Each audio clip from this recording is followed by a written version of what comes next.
Hi, everybody. My name is John DePietro. And I'm Bob Zagami with the Camper Report Show. Bob, we are going to be talking to a couple of great guests today. I know that Vanlife has been sweeping the RV world, and I'm talking with a gentleman who's capturing it all in New Jersey, believe it or not, Bob, New Jersey outdoor adventures. Wow. How about you? That's interesting. I've got Jesse Millette, the new president of nuCamp RV, the world's largest teardrop trailer manufacturer. It's a phenomenal company. It's a phenomenal company story.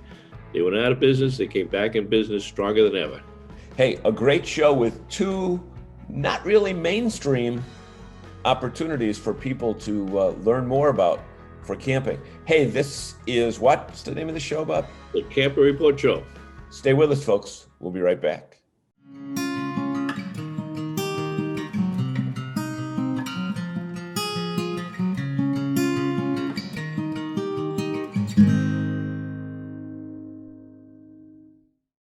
Hey, everybody, it's John DePietro, and I want to welcome you back to the news segment of the Camper Report Show. And Bob Zagami, the news about labor shortages within the RV industry and the campground industry continue to make headline news. But our friends at RVTI, especially our friend Kurt Hemler, who is the executive director, RVTI stands for what, Bob?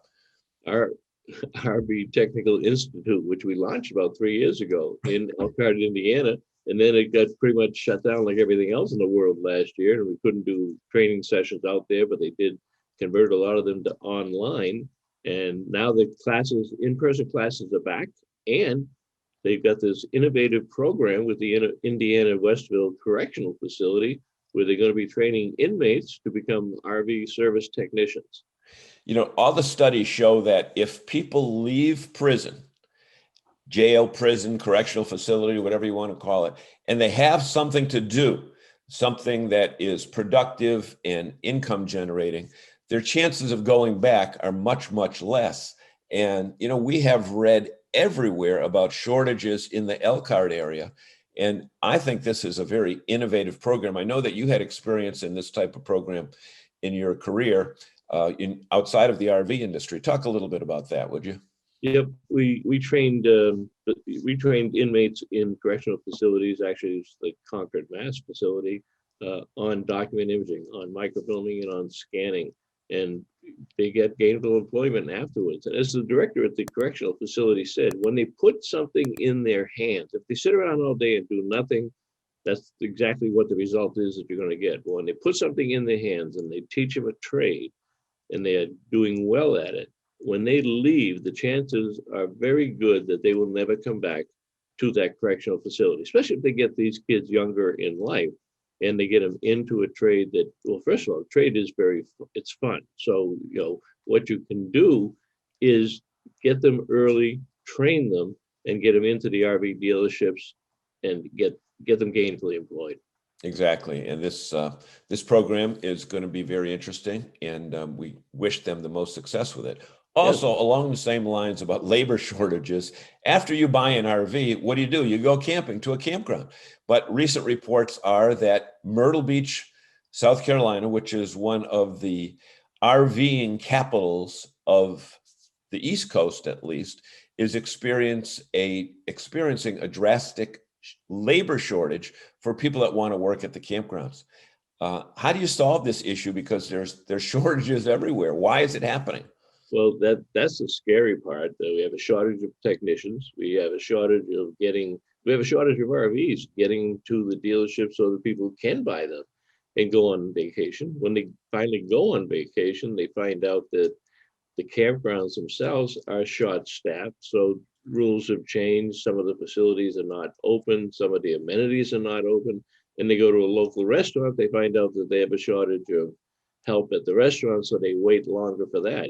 It's a national crisis. Unfortunately, part of it is compounded by the government overcompensating people who don't have to work, who don't want to work. It's more lucrative for them to stay home than it is to go to work. And it's unfortunate because we have a fun industry, and this is a great source of income for college kids, young high school kids. After they get out to work at these campgrounds, they learn different skills.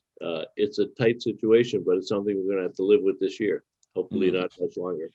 And you know what? The other statistics that are out there, again, in the mainstream media, and this is new for the campground industry to see it, being featured just earlier this week. The Today Show featured our friend Janine Pettit from Girl Camper talking about all the things you need to do to your RV before you go camping this summer. But studies show that this summer alone, 56 million Americans plan to go RVing this summer. 56 million.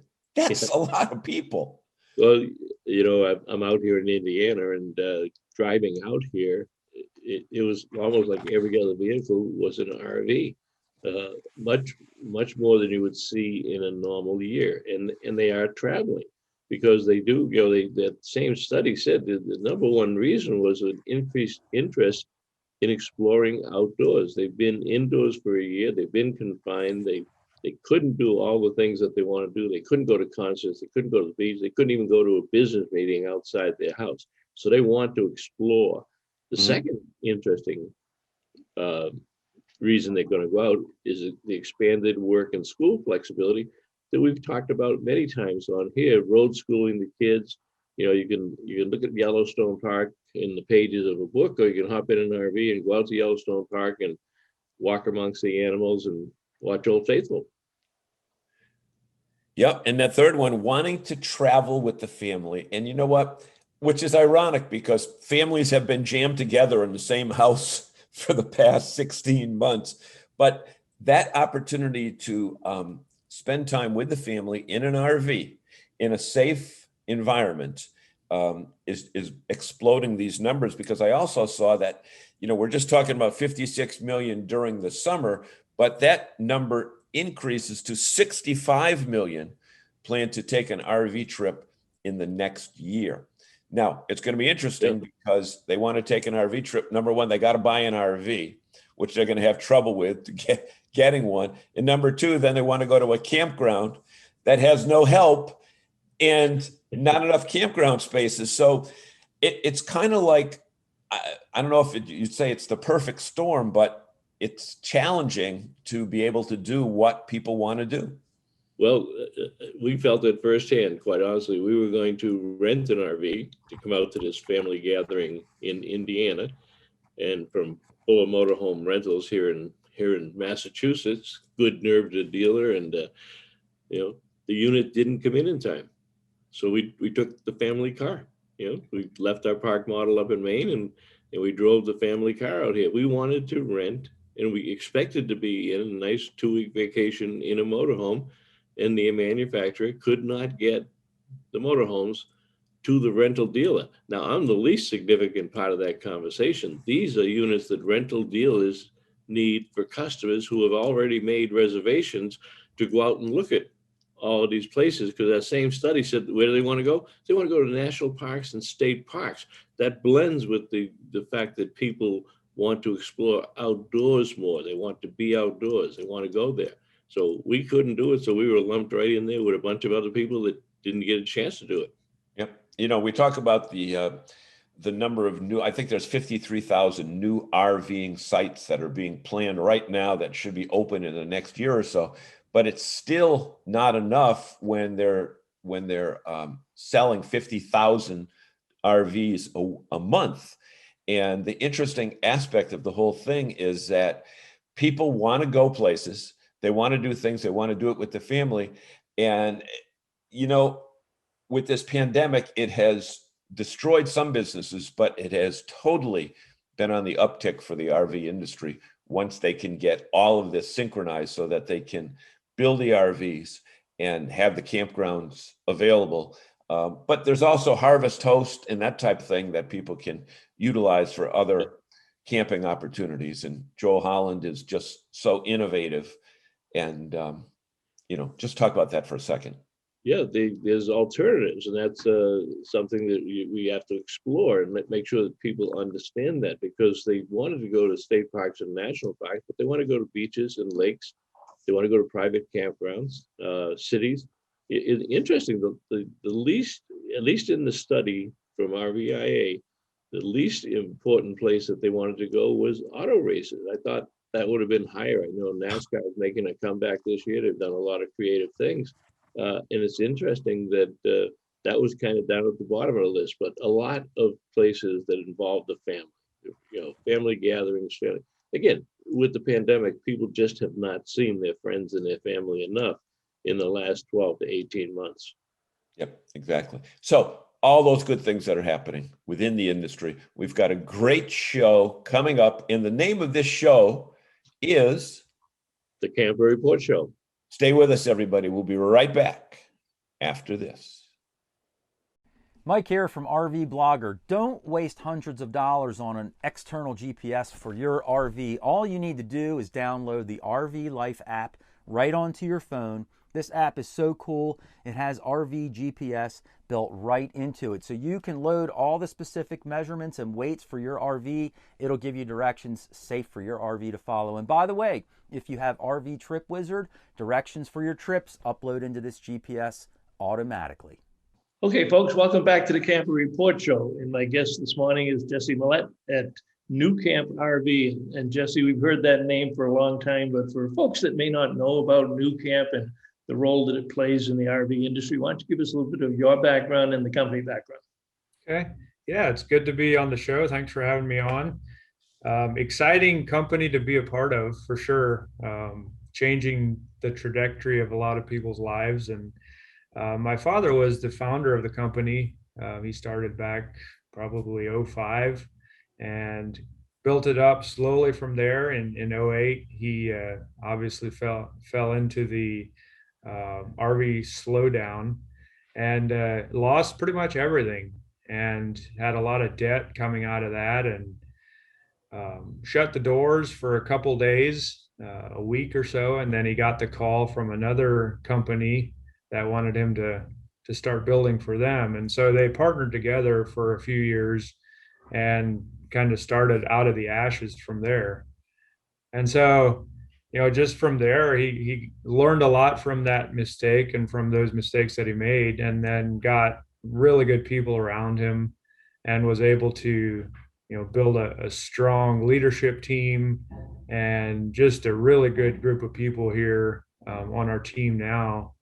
And so I kind of grew up with that that mindset of never quitting, and Dad showed that throughout his whole life. Other companies he had started in, he just never quit. So that's a huge thing I learned from it. Yeah, it was a tremendous recovery, and the facility that you have out there now. Now you had some role in building that facility and designing it and understanding when did it actually go up? And in a few minutes, we're going to talk about another expansion of what you're doing, but talk about the current building because it's fantastic. Yeah, we've been blessed with a really cool new building. So I joined in 2012, and we were in a 12,000 square foot building at that time, and we were just busting out the seams. We were doing close to 50 units a week on 2 lines, and it was really tight quarters. And so I started dreaming about, hey, what if we could build a new building that could give us a lot more room? And so in 2014, we started construction on 60,000 square feet, about a mile from that facility.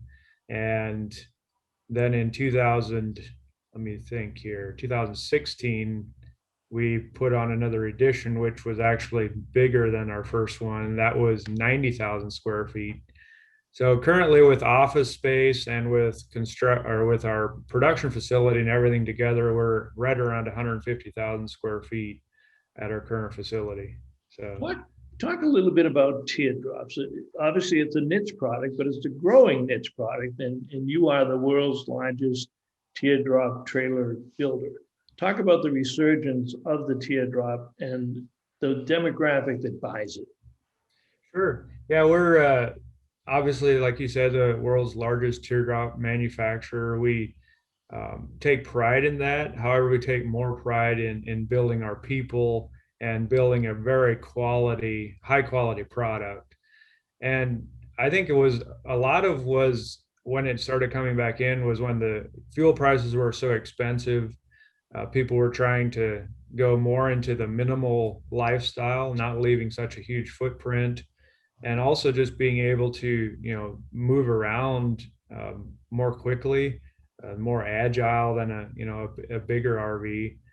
And so it was a lot of those people that just wanted to go out and enjoy more of nature, away from home, away from all the conveniences of a large kitchen and a large living room and a lazy boy, just wanting to go out and enjoy hammocks and kayaks and enjoy nature. You're uniquely positioned as to the changing demographics and the changing views of campers. Because when you read a lot of the forums, people don't like the crowding of the campground. They don't like, they're not going towards the larger RVs. The Gen Zs and the millennials, we know they're a lot more minimalistic than their parents were. And there's certainly more to boondocking. So that everybody talks about the boondocking craze, but you've got a perfect vehicle for boondocking. How's that for your demographics? Yeah, I believe our number one, obviously our number one camper is the boondock version, but I believe it's like 90-10 on the percentage of boondocks versus not boondocks. So it's a huge part of people's lives, is just going out and getting away from everyone and all the, the towns and the cities and the RV, the RV full hookup sites. Well, also the ability to tow it with a wide range of vehicles. And I'm sure between the price points and the fact that they don't have to go out and buy another vehicle, that's certainly something that they really like. For sure, yeah, that's a big part. We're hosting nuCamp this week here at our local campground, and it's kind of the coming home of all the teardrops again. But just seeing them pull in, over the last couple days, and all the smaller SUVs and almost the cars people are using, they're not having to go and upgrade and getting a bigger vehicle. So that's definitely a huge part of the draw to a lighter unit. Talk a little bit about nuCamp. I noticed that it's a 5-day event, and a lot of the owner rallies are 2 days or 3 days. And I think you get close to 300, 400 owners come back. So you're developing a very loyal following that's bringing more people into the company's products. But talk about nuCamp and what you're doing. Yeah, so nuCamp is I believe this is the 4th year that we're doing it. And it's really an exciting time where we do have that full week of just events and tours, people coming in and sharing their feedback, sharing their stories. It's also a way that we can add value to all our customers, just giving them the full, I guess, traditional hosting that the Amish community does, and just really blowing it out of the water. And it's also a really good time for our team to just look at all the retrofitting and the upgrading, the different things that the customers do, and we take a lot of that back, and we try to make our future model year units better with that feedback. So it's a really good time of collaboration and just a lot of just hanging out, building relationships with people, and that's really what our core DNA of the company is all about. It's about building people and about caring about each other and building those relationships. Well, and it's critical to listen to the voice of the customer, and that's a great environment, especially when you're doing it over 5 days. So you're not trying to squeeze it into 1 or 2 days and trying to get a little bit of it. You've got an exhaustive runway there for 5 days to have communications with many people and get their input on what they like and what they don't like. For sure. Yeah, and we have a great partnership with a lot of our vendors that come in and support the week. Some vendors actually come in and set up to do support, but just really a good connection with our vendors as well as the customers. One of the things that I know you're getting ready to, I think you're getting ready to, maybe it's already in progress, but expand the building again. But within that expansion, you've got something that's called the Training Academy, and I was really interested in reading the preliminary information about that. I think you've hit on something really special. You want to talk a little bit about the Training Academy? Sure. Yeah, the repair facility is what we're building. The actual building part of it is going to be repair facility. We'll do all our warranty, repairs, upfitting. We'll be able to have a parts store in that as well. And then with that, we have 15 different training environments, you could say, where it's going to be set up to have classroom training. We're going to be set up to have systems training, and even just the basics of getting into trades. And I had the ability at a very young age. I was 10 years old when I worked in my dad's wood shop at home, and I learned how to use sanders and screw guns and nail guns. Not OSHA approved, I believe, at that time, but just a really good foundation of learning how to work with my hands and how to think and how to be efficient. And that's one thing that we're seeing with a lot of our kids coming in now is they don't have that ability, and they didn't have that opportunity that I did. And so that was kind of the background of why we wanted to do something, and we wanted to be able to bring in kids from all over the community and give them that the basic training with tape measures, speed squares, and screw guns. The things that we don't really think about, that I haven't really thought about, but now is becoming more of an issue with the kids coming in. They just don't know that. And so we're excited to bring that training academy in. We'll have the local high schools involved. We'll have the Amish parochial schools, all those different type of people that come in and just want to learn the basics. And they'll be able to not just come into our company, but also go into other companies and have more of just a base of understanding and knowledge. That was one of the interesting things. So you make this investment, you bring the young people in, and you're right, they absolutely don't have that knowledge. They can't change a flat tire, and they can't put two boards together. Right. So but you get the benefit of seeing some of the best ones that you might want to hire. By the same token, the students themselves look at another career field, and they fall in love with construction and manufacturing of teardrop trailers. So they're going to want to go to work for you. And even the ones that pass through the course, like you say, it's going to benefit the community, because somebody else is going to be the beneficiary of what you've invested in this building and the programs. For sure. Interesting. Yeah, looking at it from more of an infinite mindset. Simon Sinek talks about that a lot, of just not giving to get all the time, but just giving to provide value to people. Ultimately is our goal here. We will obviously love having great people, and we will benefit from it as well. But more than that, it's about just giving back to the community and making sure we do everything we can to support the kids that are growing up and give them all the opportunity that we can to benefit in their careers. And let's mention that when you talk about the community, because you are not one of the 84 or 85% of the manufacturers in the Elkhart Goshen area that fight for labor, that build new buildings, that have a really, the unemployment's down to 2.2%. You're actually in Ohio. Talk about that. Yeah, so it's a very cool benefit. Obviously, our local economy is similar to that of Elkhart. It's really, there's a lot of hardworking people here, and most of those people are working. And so we probably have about the same unemployment rate here that they do in Elkhart. But we do have a different opportunity where we can bring in people, and they don't necessarily, have another RV company they can go to here locally. There's obviously some very good companies, manufacturing and other companies in the area that we're always competing with on talent.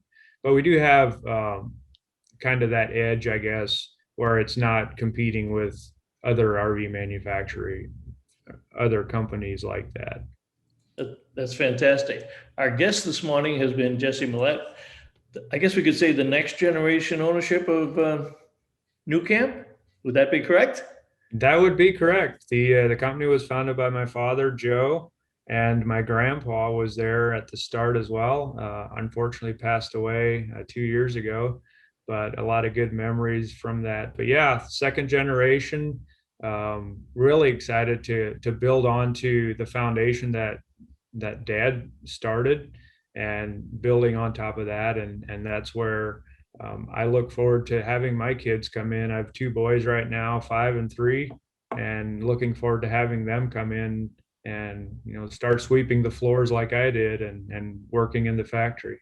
It's good training, absolutely good training. Jesse, I want to thank you very much. I know it's a busy week with your UCamp out there. And as I mentioned to you, I'm in Indiana today. I'm going to be heading back that way. And if the schedule permits, I won't come in unannounced, but if the schedule permits, I'll give you a call because I'd really like to see it up close and in person. That would be awesome. We would love to host you. All right, Jesse Millette, thank you very much for joining us on the Camper Report Show today. Thank you, Bob. I'm Jesse from Outsiders Calling, and I love adventurous family travel with my wife Jenny and our son Tucker. For over 3 years, we've RV'd across the US and Mexico, and it's tough to find places that meet all our needs. Now we plan our trips with the RV Trip Wizard. Pull it up in the RV Life app, select it, and go. It helps us discover amazing new places to grow together as a family. RV Trip Wizard with the RV Life app is an awesome trip planning combination. You can get both for one low annual price. Check out rvlife.com to learn more.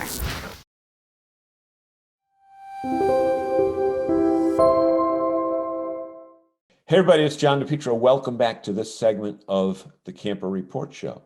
Normally we talk about RVers and heading out on the road. They've just quit their job and do one thing or another.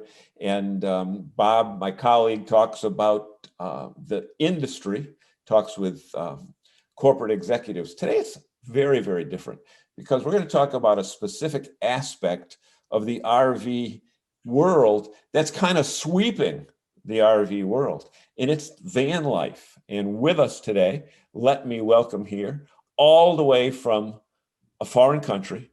Should I call New Jersey a foreign country? I don't think I'll do that. But I will tell you that we are talking with the author of the YouTube page called New Jersey Outdoor Adventures. Let's have a fine Camper Report welcome for Patrick Botticelli. Patrick, welcome to the Camper Report Show.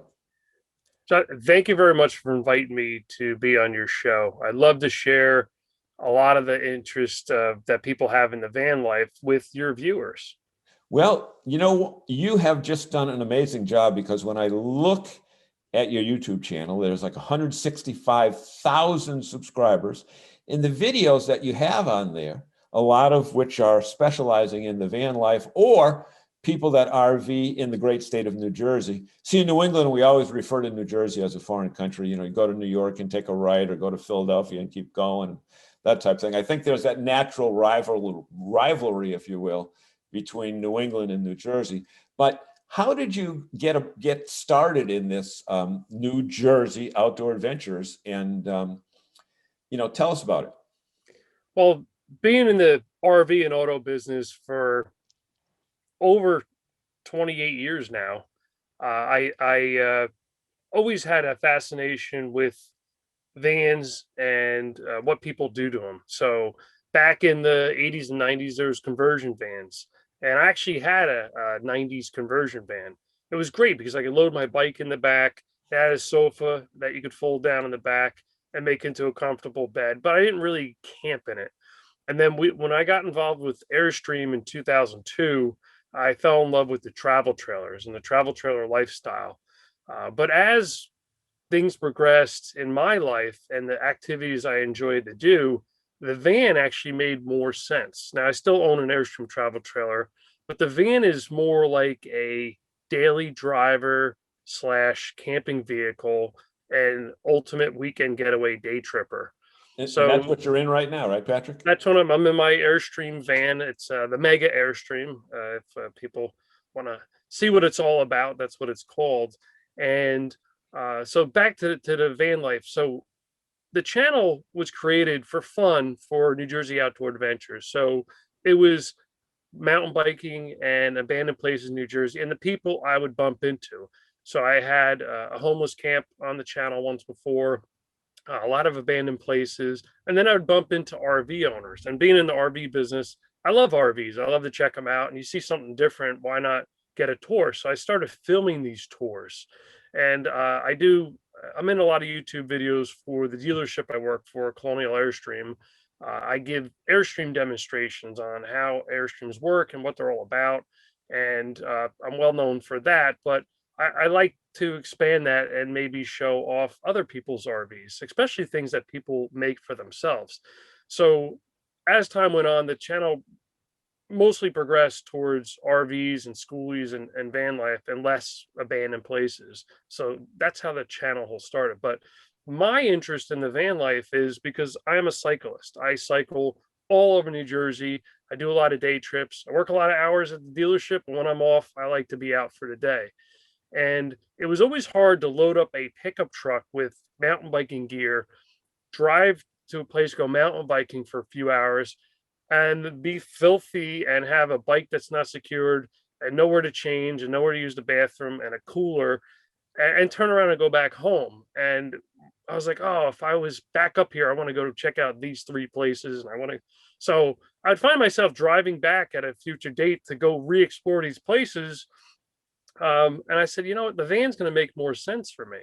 So I found an older Airstream van and I had it heavily modified. It added four-wheel drive to it, updated the interior, added a lot of newer systems in it, and it's a great vehicle. And what happened was I did a video tour of the van and it became a viral video. And that's really when the channel switched gears and went towards the van life. And it's not about me living in a van. I don't live in the van. I live in a house, Yeah. but I live out of the van because I work a lot of hours at the dealership. Some of my late nights, I'll stay in the van right on the property Right and on the be at property, work. yeah. I don't know commute the next day. Yeah. Yeah. Well, the interesting thing is, in when you go into stereotyping, you realize when you say New Jersey and outdoor adventures, I think people a lot of times think of Metro New York or Newark and that type thing, but they don't realize that once you get south of Perth Amboy, where the turnpike intersects with the Garden State Parkway, there is that whole southeast part of Jersey before you get to the shore is really is the Garden State. And it is beautiful. And the beaches are incredible. There's a lot of rules in New Jersey of things you can't do that you can do in other states, but it's beautiful land here. So me filming these van videos, people write to me and want to be on the channel. They want to be featured. They want their social media featured. I try to do it in different locations in New Jersey to expose viewers to not only the guests on the channel and what they built or what they own, but also a different part of New Jersey. So I've filmed out in front of Lucy the Elephant down in Margate, an iconic Jersey Shore item there. And there are a lot of people that chimed in the comments and it's like, wow, I never even knew that. Or they look in the background and like, wow, I thought New Jersey was like what it looked like when I flew into Newark Airport. Yeah, exactly. So Patrick, the interesting thing is you've said a couple words here. Number one, you work at an RV dealership and you sell Winnebagos, you sell Airstreams, et cetera. And you know how tight the supply of product is. And it's been that way for the last year or so, since this thing called COVID hit. So more and more people are going out and buying an old FedEx van or an old milk truck van and doing it themselves. And you've got a lot of DIY videos on your channel. And you also said the word schoolies. Describe what you mean by schoolies, because I think as soon as you say it, people are going to know what they mean. So that's a converted school bus, whether it's a short bus, a long bus. It's a bus that was meant for school or prison or transport that now has been converted into a home. Yeah. So I did my first schoolie video years ago, which was another viral video. And that was my first time ever inside of one. A growing trend now, right? I mean, it's not just you could buy a school bus that they're exceptionally maintained because the schools have Yeah. to maintain them a certain way for very little money, because the schools have to retire them after a certain period of time, and they need to get rid of them.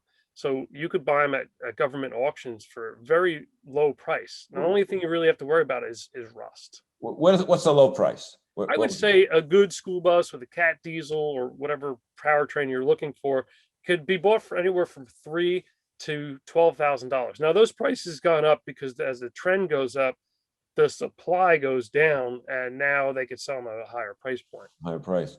And then if you're handy with carpentry and electronics or plumbing, you can put yourself together. You're not going to certainly get a Bluebird Wander Lodge or a Featherlight Prevost conversion, but you know what? If you want to see the country, It's very impressive because you're starting off with an excellent platform to bolt things to drill holes through. Yep.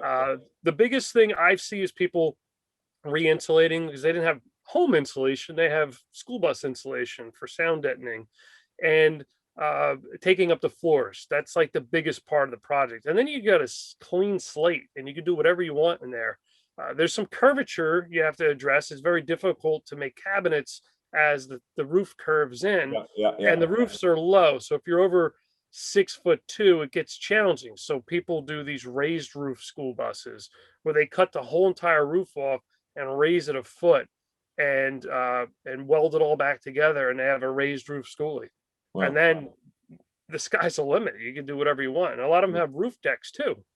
Yeah, amazing. Okay. Oh yeah, for like at NASCAR. Or that, or just if you go out in a beautiful place out in the middle of nowhere and you just want to get off the ground, get away from the bugs, you can go and chill out on the roof. Yeah.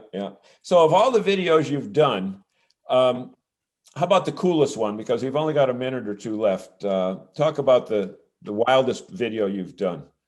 So one of the wildest videos I've done was actually someone that, I wouldn't say wild, but one of the most impressive videos was someone that actually had an Airstream camper van that gave tips on where to store things in the video. I mean, the video was less than a year ago. It's got 2 million views on it. And this lady bought a standard Airstream Interstate 19 footer. And the whole video was about where to store things and how to store things. And people really engaged in that. And as I was filming it, me selling Airstreams, I was like blown away by all the different things she was able to put in there, how much thought and hours of thinking and putting this, how well she did. I was fascinated the whole time. It was like I was in awe as I was filming it. It's a little bit different experience. Wow. So give us that YouTube page again, Patrick, because I know people are going to want to go look. It's New Jersey Outdoor Adventures YouTube channel. Simple as that. Simple as that. Hey, we want to thank you so much for joining us. And, the time that we have always go by so fast, but I'd like to ask if in a few months, come on back and tell us what new stuff that you've been up to. Absolutely. I'd love to be back on your channel anytime. You just contact me. We'll talk a little bit more about the vans and some of the other things we do here. Great. New Jersey Outdoor Adventures. Look for them on YouTube. You'll see some phenomenal videos and phenomenal, what do you call it? Thumbnails, phenomenal thumbnails, which really invite the viewer to watch the show. And we want to thank you so much for spending time from your busy day to be with us here on the Camp Report Show. Well, thank you very much. And I appreciate what you're doing for your viewers and helping them along through the process of RV ownership and RV buying. I think you're an asset to the RV community. Great. Thank you so much.